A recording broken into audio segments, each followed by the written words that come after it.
There is a reasoning against agnosticism that atheists like Richard Dawkins and others use, which makes a distinction between knowledge and belief.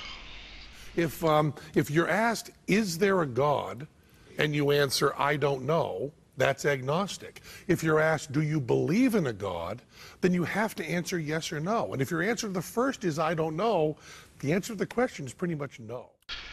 One point to note from this is that atheists do in fact concede that you should be agnostic when it comes to knowledge, because the fact is that we do not know if there is a God or not. So the distinction is now restricted to the realm of belief. Do you believe in a God? Yes or no? In my view, this is a trick question and only serves to strengthen fanaticism. It's a trick question because it's like asking someone, does your mother know you're gay? Yes or no? Either answer would not convey what most of us would want to say, which is that I'm not gay. Yes or no do not apply here because the question is loaded, presuming from the outset that you are in fact gay. It's the same with do you believe in a God? It presumes that I am a believer, when in fact the answer would be I don't believe. At least I try not to believe, which is a hard thing to do and needs discipline, because the need humans have for answers will usually drive them to believe in something and be biased one way or another, even if, as we accepted above, we don't have any proof either way. This answer does not seem to be acceptable though, and I think one of the reasons is the confusion over what we mean by God. One drawback of being an agnostic is that you constantly have to explain that by God you don't mean a religious type of God, but some unknown supernatural force, an afterlife, a purpose behind our existence, something other than the notion it just happened for no reason at all, which of course is just as likely, but also just as strange. This explanation takes too long though, so it's shortened to God or Creator, and that creates much of the problem, because it's immediately misinterpreted and used as ammunition in a fight that we don't want to be in. Choose, they say. Don't be a fence sitter. Tell us, are you with us or with them? This is what the church used to do. It's what the word atheist was first used for, in a derogatory way, to mark the people that were not their obedient followers, that did not believe in their specific God. It was and is a power game. You're either with us, believe in our God, and do as we say, or you're with them, an atheist, an enemy. Pick sides. It's an old technique used throughout history by all kinds of leaders, be they political, religious, or whatever. People like to belong to groups. It makes us feel secure and powerful. When you polarize a situation, you stir up emotions, you define the group, you gain followers and fanaticism.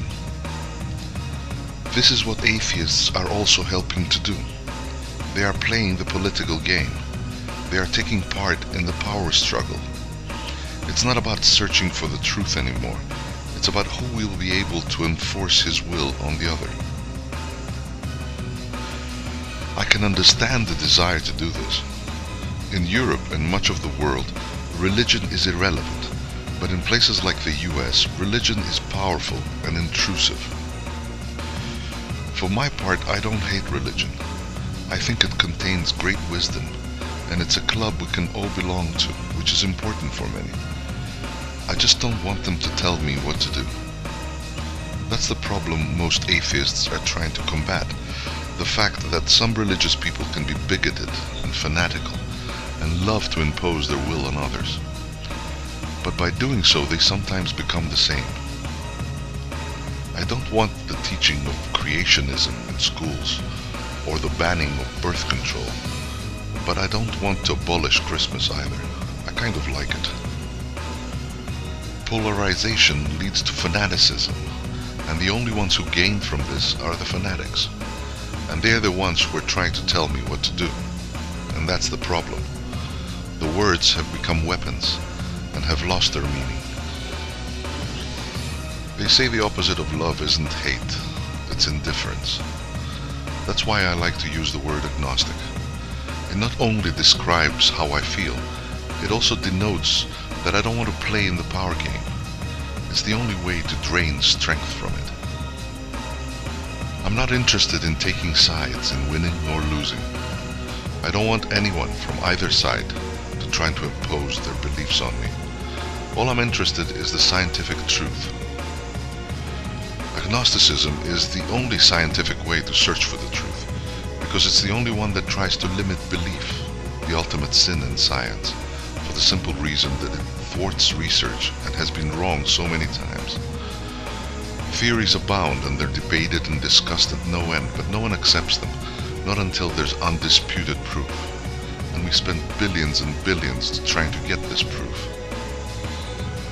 Why should it be any different when searching for an answer to the biggest question of all? Why jump to conclusions there of all places? Why sell ourselves short? It may be that without the power game and the fanaticism it brings, it's not an interesting enough subject for most. Why waste your time, they say, on something you know nothing about and which doesn't affect your everyday life? True, but then again, why not?